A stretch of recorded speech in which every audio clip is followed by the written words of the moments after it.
का साया बड़ा हो जाने का मतलब ये नहीं होता है कि आदमी का कद भी बड़ा हो जाए। बिल्कुल तेजस्वी नीतीश के साये के पीछे चुप गए हैं। कांग्रेस ने ये कहा था कि अगर ये आपके साथ हो जाते हैं यानी अपनी पार्टी का विलय कर लेते हैं तो आगे की स्ट्रेटजी सोची जा सकती है। कई दल मिले हुए हैं, एनसीपी भी इसमें मिली हुई है, कांग्रेस भी मिली हुई है। इसके अलावा आपको बता दें कि ममता बनर्जी भी हैं।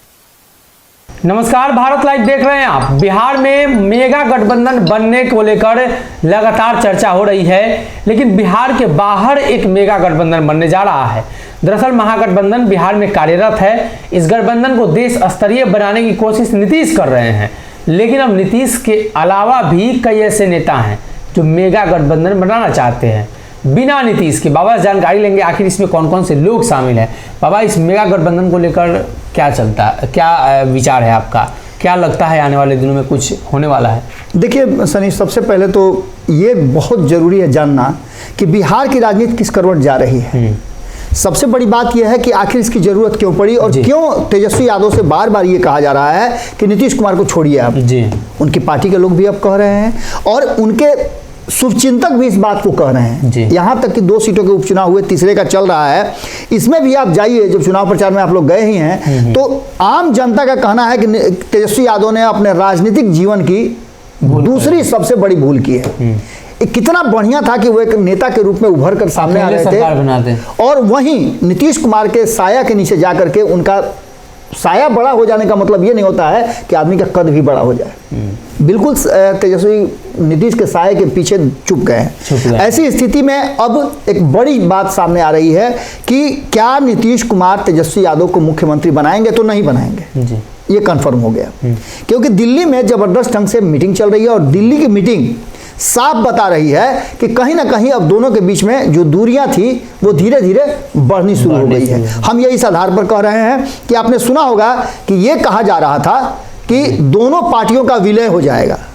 इस विलय की तारीख भी तय कर दी गई थी कि नवंबर बीतते ही हो जाएगा। फिर उसके बाद 8 दिसंबर का तय हुआ। लेकिन आप मान के चलिए कि राजनीति है और राजनीति में इसी तरह की चर्चाएं चलती रहती है। अब सबसे बड़ी बात जो ये है कि आखिर नीतीश कुमार के बिना तेजस्वी यादव को क्यों बुलाया गया, किसने बुलाया और इसके पीछे की रणनीति क्या है।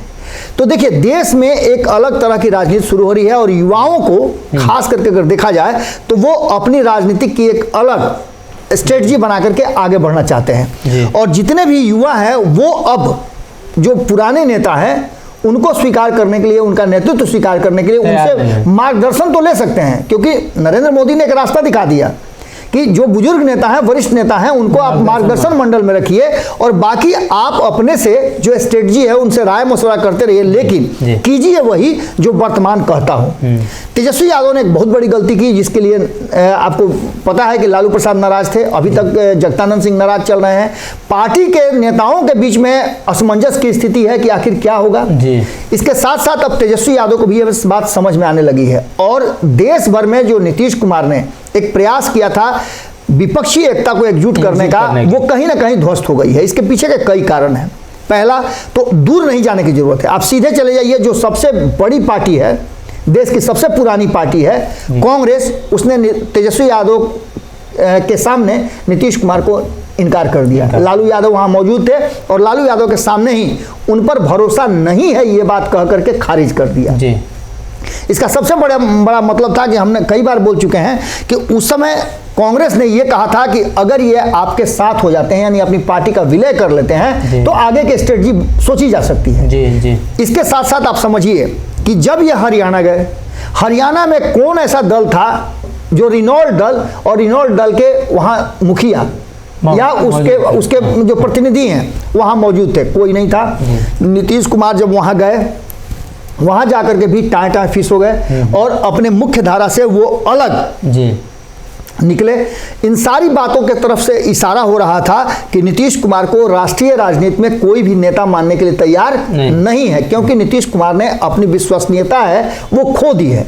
अब एक बार फिर से ये चर्चा शुरू हो गई है जब आदित्य ठाकरे मिलने आ रहे हैं तेजस्वी यादव से। बिहार दौरा उनका है, ये वही आदित्य ठाकरे हैं जिनको लेकर के, जिनके पुरखों को लेकर के कहा जाता था कि बिहारियों पर अत्याचार करते हैं और बिहारियों को वहां से भगा रहे हैं। महाराष्ट्र। लेकिन अब महाराष्ट्र और बिहार के बीच घनिष्ठता हो गई है, ये बात कही जा सकती है। जी। और बिहार कहीं ना कहीं जब से केंद्र में सरकार बदली है, यानी 2014 से देश के किसी भी हिस्से में चले जाइए तो भारतीय जनता पार्टी ने इतना जरूर किया है कि आप इस देश के नागरिक हैं, कहीं भी रह सकते हैं, कहीं भी खा सकते हैं, कहीं भी सो सकते हैं, कहीं दुकानदारी कर सकते हैं। जी, जी। इन सारी बातों को लेकर के अब जो धारा चल रही है, उस धारा में तेजस्वी यादव, बिहार से जुड़े हुए अगर नेताओं की बात करें तो तेजस्वी यादव के साथ खड़ा होने के लिए सभी नेता तैयार हैं। आपने देखा होगा कि एनडीए में पूरी तरह से जाने से पहले चिराग पासवान भी तेजस्वी यादव के साथ काफ़ी कुछ समय व्यतीत करना चाहते थे और उनके साथ थे। वहीं संतोष सुमन की बात करें, जीतन राम मांझी के पुत्र, तो वो भी चाहते हैं कि अब जीतन राम मांझी किनारे हो जाएं और मुख्य राजनीति में वो अपना काम करें।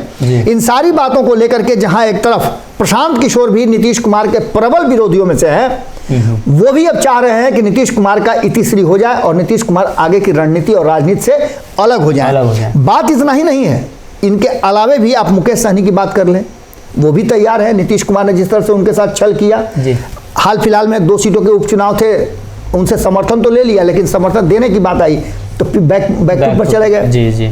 इसके अलावे अगर देश भर की बात करें सनी, तो देश भर में अखिलेश यादव की बात कर लें, वो स्वीकार तो कर रहे हैं, लालू प्रसाद के चूंकि रिलेटिव हैं इसलिए वो लालू प्रसाद की बात नकार नहीं रहे हैं जी। लेकिन राजनीतिक रूप से नीतीश कुमार का नेतृत्व स्वीकार करने के लिए उन्होंने भी इनकार कर दिया। उसके अलावा आप देखिए तो हेमंत सोरेन ने अब तक एक बार भी ये बात नहीं कही है कि नीतीश कुमार का नेतृत्व हमें स्वीकार है। भले ही भारतीय जनता पार्टी के साथ लड़ाई में वो अलग अलग लड़ रहे खेमे में, लेकिन नीतीश कुमार को अपना नेता नहीं बनाएंगे, क्योंकि सबको इस बात का डर है कि नीतीश कुमार कहीं ना कहीं वापस जा सकते हैं। इसके बाद अरविंद केजरीवाल की बात कर लें, राहुल गांधी का तो बात हमने पहले ही बता दिया कि राहुल गांधी ने घंटों बैठा करके उनसे 2 मिनट की बातचीत की, ये स्पष्ट करता था कि इंटरेस्टेड नहीं है। वहीं अगर बात करें तो जगन मोहन रेड्डी की बात करें, कुमारस्वामी की, तो कुमारस्वामी भी उनसे मिले और मिलने के बाद जो तस्वीरें सामने आई, हमने उस समय बता दिया था कि नीतीश कुमार पर भरोसा नहीं हो रहा है, जिसके कारण नीतीश कुमार को कोई भी अपना नेता मानने से इनकार कर रहा है। ऐसी स्थिति में 2 ही ऑप्शन था। एक ऑप्शन था कि तेजस्वी यादव नीतीश कुमार को छोड़ करके महागठबंधन यानी ग्रैंड अलायंस का हिस्सा हो जाते। अब आप सीधी सी बात समझिए, अगर नीतीश कुमार को केंद्रीय नेतृत्व में जाना होता और तेजस्वी यादव को मुख्यमंत्री की कुर्सी पर बैठाना होता, तो क्या 2 राज्यों में चुनाव हो रहे हैं वहां नीतीश कुमार चुप्पी साधते? नीतीश कुमार ने यह फाइनल कर लिया है कि जब तक जीवित हैं तब तक बिहार की कुर्सी पर चाहे एन के प्रकारे ना बैठे रहेंगे। और इसमें अब वो अपना आजमा चुके हैं कि केंद्र की राजनीति में कुछ नहीं होना जा रहा। आप देखे होइएगा कि उन्होंने दबाव की राजनीति भी शुरू कर दी है, भारतीय जनता पार्टी पर दबाव बनाना शुरू कर दिया है, ये दर्शाना शुरू कर दिया है, लेकिन भारतीय जनता पार्टी का जो नेतृत्व है वो अब नीतीश कुमार को लेने के लिए तैयार नहीं है। वहीं दूसरा जो ग्रैंड अलायंस बनने जा रहा है, उसमें तेजस्वी यादव को ऑफर लेकर के आ रहे हैं आदित्य ठाकरे, और इस ऑफर में सिर्फ आदित्य ठाकरे यानी कि शिवसेना नहीं है, बल्कि कई दल मिले हुए हैं। एनसीपी भी इसमें मिली हुई है, कांग्रेस भी मिली हुई है। इसके अलावा आपको बता दें कि ममता बनर्जी भी हैं। सभी का मानना यह है कि नीतीश कुमार को छोड़े, लकीर के फकीर न बन करके अपने हिसाब से अपनी राजनीति करें। जो 2-3 महीने का समय आपने व्यतीत किया उसको भूल जाएं और एक नए सिरे की राजनीति शुरू करें। इसका मतलब है कि आने वाले समय में ग्रैंड अलायंस आपको देखने को मिल सकता है नीतीश के बिना।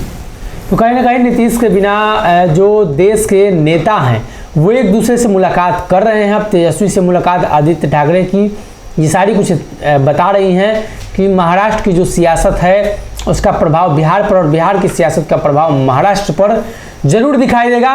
ऐसे में नीतीश कुमार को लेकर जल्द ही कोई बड़ा फैसला महागठबंधन या मेगा गठबंधन ले सकती है। अगर ये वीडियो पसंद आई और वह बिहार के राजनीति और बिहारियत से सरोकार रखेनी तो सब्सक्राइब बटन दबा के चैनल के सब्सक्राइब कर ली। ओजे एगो घंटी बा, ओकरा बटन दबा देला से कुल सटीक और मारक खबर रुआ मुफ्त में मिल जाई। अगर रुआ पत्रकारिता के हमनी के नया प्रयोग में सहयोग कर चाहतानी तो ज्वाइन बटन दबा दी। पेटीएम नंबर नोट कर ली 938681